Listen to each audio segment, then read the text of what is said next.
Welcome to Real Talk Business. I'm Ross and I'm unfortunately not a millionaire. What you're about to hear is real talk from a real person like you.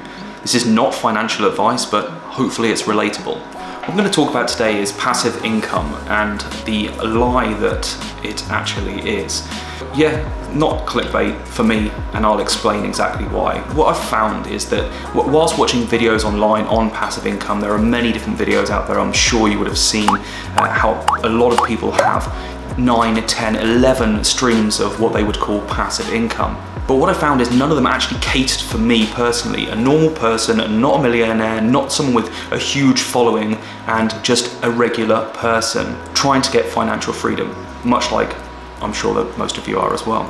So let's get started with the crux of the issue right now. Passive income is a lie. And if you're generally new and don't really understand what passive income is, I'll quickly explain that to you as well. So passive income is making money without actually having to put the time into it. So earning money as you sleep is what most people would say. So money just continues to come in without you actually having to put the time into it. But the reality is nothing is truly passive. Everything takes work, a lot of work, time, and effort. It's just whether it's directly tied to your time. That's the thing that we're going to discuss. Again, there are many videos online where you see people earning $5, $10, $20, $50,000 every single month. And you think, wow, this could be me. But there's nothing to stop you from earning that sort of money. But the way it's laid out makes you think that this is something that you can just set up. You can set up these passive streams of income, which I will break down the most regular ones I hear, and why they're complete bullshit. And I'm not saying the figures are bullshit. I have no doubt that these people make that sort of money. I mean, they've proven it for the most part, and that's genuine. What I am doubting is that the fact that they lead you to believe that there's not much effort, or you can set these up quite easily, and that's not the case. And they lead you to believe that these are easy passive incomes, and that really just isn't the case. So let's go through some of the so-called passive sources of incomes that are often mentioned in these videos and explain exactly why they aren't passive source of incomes and why they are essentially bullshit. The first one is stocks, or stocks and dividends. I'm going to tie them together because you have different types of stocks. You have individual company stocks that don't pay dividends, and you have stocks that do pay dividends. And dividends are money that are paid out sometimes monthly, but often per year on that stock. So it means that the profit that is generated from the company is paid out to shareholders, and if you own shares of the company, you can get obviously a cut of that back. Some of the highest dividend payments you can make per company are around the 5% mark. That's a really good return of dividend. But at 5%, that means you need around $250,000, $250,000 to make $1,000 a month. Now, don't get me wrong. I mean, that's a decent return on your money, like just to have it there. But if you're watching these videos, I'm pretty sure you don't have $250,000 just chilling in your account. No, not exactly a good start of passive income. Am I saying it's not a good investment vehicle? It is, it's a good investment vehicle, but it's not exactly a passive income now, is it? No. Do I have a portfolio where I pay in monthly? Yes, I do now. And do some of them contain dividend payments? Yes, but at my level, I'm getting dollars per month. So it's different, and it will take years for me to get up to the same levels of that valuable stream of income. I'm not saying that you shouldn't do it, I'm just saying bear in mind that to get to the level of creating a real useful passive source of income per month, you do need a significant amount of capital to start with. The second one, similar to stocks, are ETFs. If you've never heard of an ETF, or if you've heard the term ETF, it stands for Exchange Traded Fund. One of the most common ETFs is the S&P 500. So it's a collection of 500 of the top companies within the US market that are lumped together into one tradable stock. So that means you can buy stocks of an ETF like the S&P 500 every month, and that balances your risk against any of the companies going down too much. So for example, if you buy individual stocks of all of these, you're at more of a risk. If one of the stocks goes down, it draws your portfolio down a lot more, whereas with the S&P 500, it spreads that risk along there. Typically, the return rates over the last 10 years have been about roughly 10% per year, which is a decent return on investment. But again, is this a good passive source of income? No, it's not. Am I saying you shouldn't invest in ETFs? No, most definitely not. I'm saying that everyone should. In fact, if you're a young individual now, if you're in your teens or early 20s, or hell, my age, I'm in my mid 30s, if you haven't invested in ETFs, I would 100% recommend that you do so. The earlier the better. But it's not a good source of passive income, it's more of a long-term investment. For example, if you're in your early 20s, if you're 20 today, happy birthday. Start investing in ETFs. If you put in $200 a month, every month until you're 45, you would have, due to compounding interest over that time, you would have over $334,000. So by the time you're 45, you will have in stocks over $334,000, which is incredible. For that, it's all about trying to retire earlier. It's about your retirement fund. It's about trying to make sure that you can have something for the future rather than a passive income. So for me, it's a very much different investment vehicle. You're not looking about having that income coming in now, you're looking at future generational wealth, a difference. But again, 100% recommend investing in ETFs. For example, I only got into this recently and I'm in my mid-30s. So that means that by 55, so 20 years, if I put in $500 a month, that would mean in 20 years, I would only get to $380,000. Whereas you starting at 20 for 25 years, already have about the same for half the amount of investment per month. So that is the power of compounding interest. As soon as that extra 5 years is added on, it just takes so much more. So what would I recommend ETFs? 100%. Invest early and invest consistently and forget you have it there. Cryptocurrencies. This one comes up time and time again, and I think it's probably one of my most laughable when it comes to passive income. Again, it's a high-risk investment vehicle. It's not a passive income. Due to the volatility of cryptocurrencies, you can't bet on this as a way to yield you a passive income per month. Yes, Bitcoin has historically gone up a lot. If you bought it back in 2012, you're probably a millionaire. If you bought it in 2014, you're probably a millionaire. If you bought it, it has gone up a lot. But at the same time, that is not a sense of where it's going to go in the future, and it's most definitely not something that you can rely on as a passive income. Take for an example. Nowadays you can get some really quite interesting returns on your coins. So for example, you can have your fiat money, your dollars, your euros, whatever, sat in an account, and you're pretty much, due to the interest rate, going to earn nothing back on that.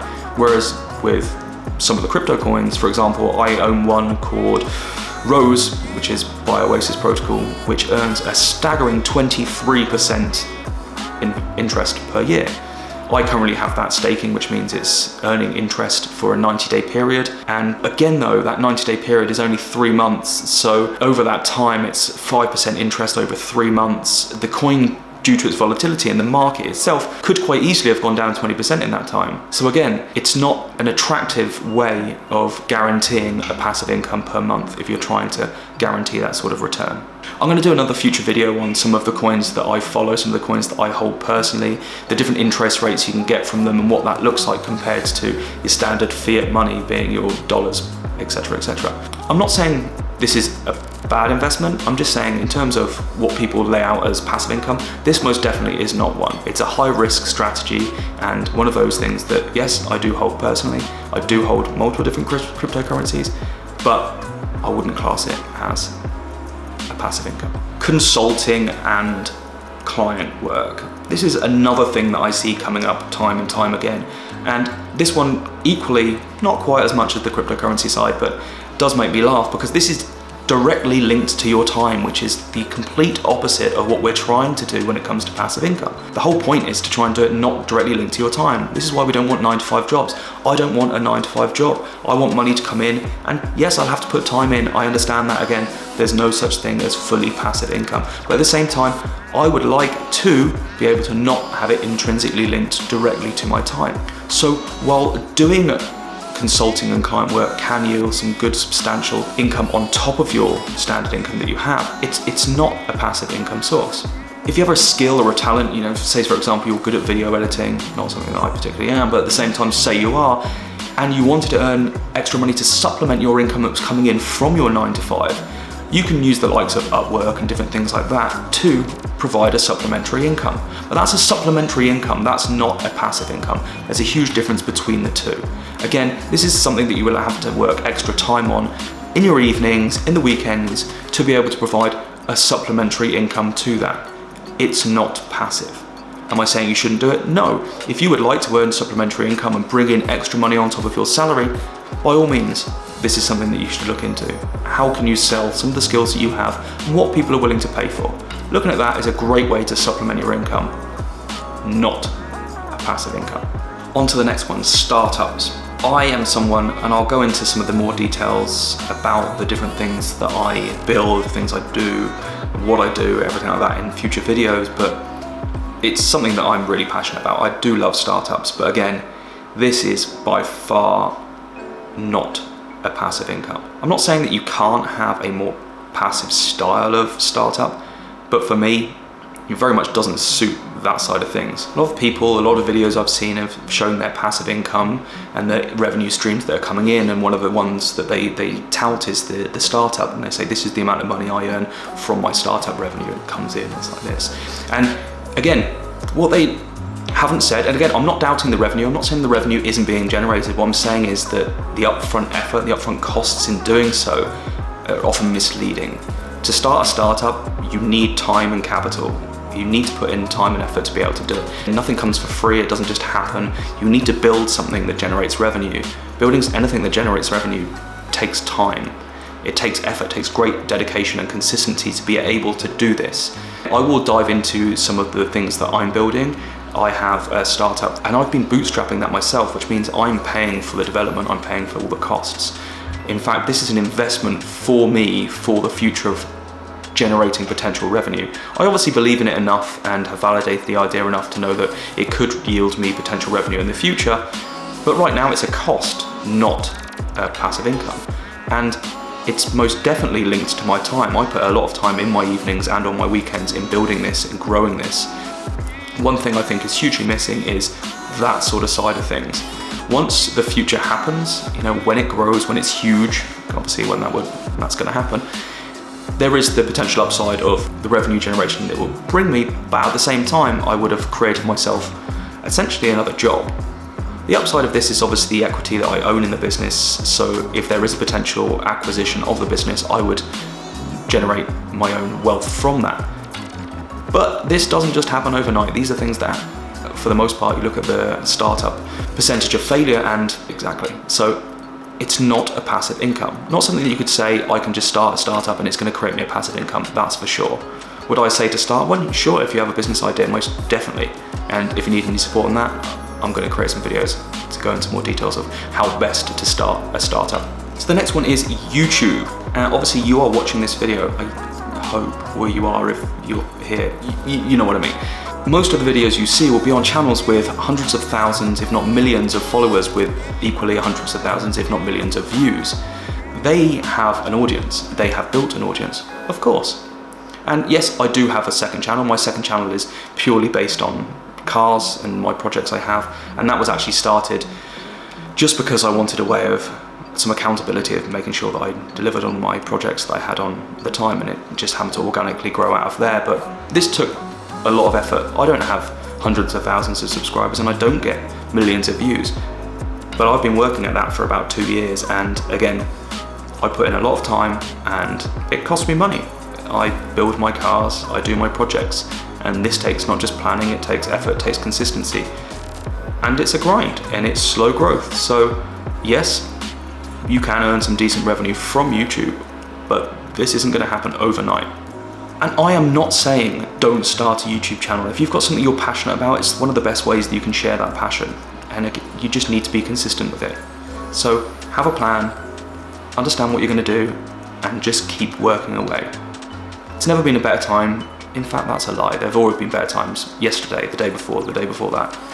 But don't let that stop you. If you have a passion, like I said, start a channel and start work. But it's going to take time. A lot of people confuse the fact that you see these people with success as it's going to happen to me overnight.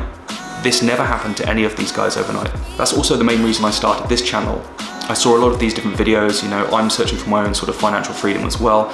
I'd love to be able to do these sorts of things without having to have a 9-to-5 job where I do have these sources of revenue coming in. So I'm not, like I said, I'm not saying don't start these things, don't start building your audience. I'm here doing exactly that right now, or attempting to. You have to do that. But at the same time, don't confuse it with the time it takes to do it. You have to have patience.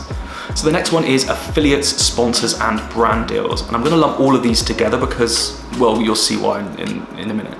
So affiliate tends to be working with a company and you get a percentage or a small kickback every time someone clicks a link or signs up or buys a product. For example, a lot of YouTubers you will see working with Skillshare. Skillshare is probably one of the best affiliates, mainly because they pay something like $7 every time someone signs up using your affiliate link. So would I like to do that? Sure, I'd love to have an affiliate link with Skillshare, so every time one of you guys signs up to even the trial with that, the 2-week free trial I think it is, I will get $7 back.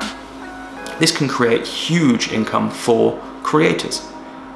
And at the same time, brand deals. Brand deals are, so if you're working with a company or a sponsor, you promote their product, company or brands within your videos. But one key thing, and this is a reason why I put this after YouTube, this generates often one of the biggest passive sources of income for content creators that I've seen when it comes to these different videos. But what they're missing out is the audience that they have. Right now, this is my first video on this channel, I have 1 subscriber. That's it. We'll see if that's still the case afterwards, but my audience is 0. So I don't have the ability to command these brand deals, these affiliates and everything like that because I don't have the audience. So first and foremost, before you get to the stage where you can have brand deals and affiliates working with you, they need to understand that you have an audience. It doesn't matter if your audience is on YouTube, your audience is on Instagram, TikTok, whatever that might be, you need to have an audience. One of the best things I ever learned in business is build an engaged audience and then monetize it. It doesn't matter what channel this is, it doesn't matter.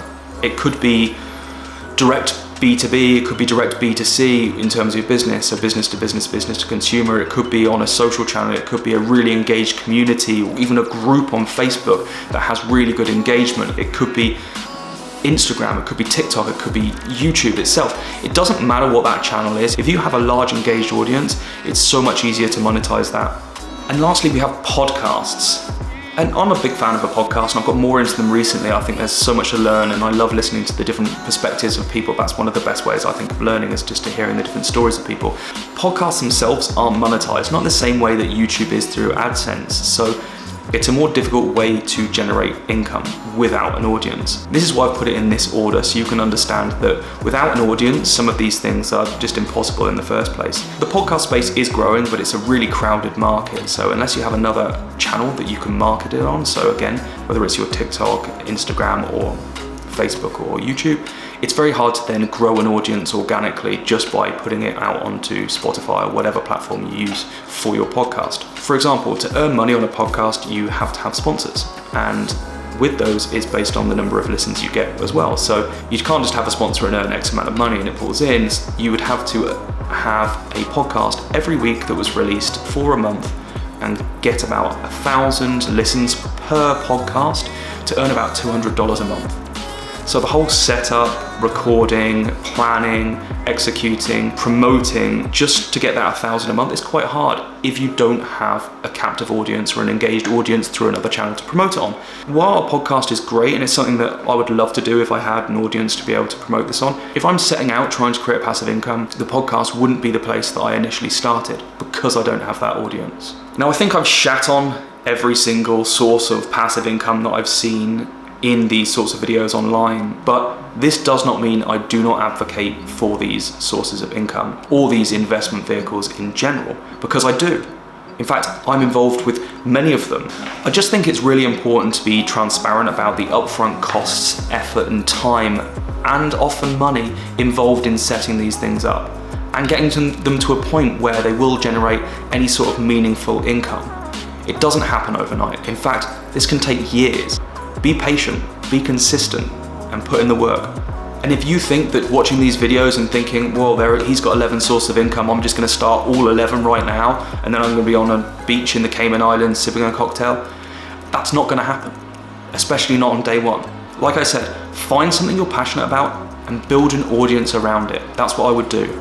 Consistency, grind, put in the effort. And nothing's going to come for free without significant effort in building that audience. Like I've said, I do advocate for many of these investment vehicles that I have mentioned in this video. They're just, for me, not direct passive income, but more a source of early retirement and potential financial freedom in the future. It just does not generate the sort of income up front that you might desire, but nothing does, not without work. Like I said, the whole idea of straight up passive income is kind of bullshit. I'm going to be doing some more videos on general things that I do. If you're interested in these sorts of videos, I'd love to hear your comments. Please do like and subscribe, and until then, peace.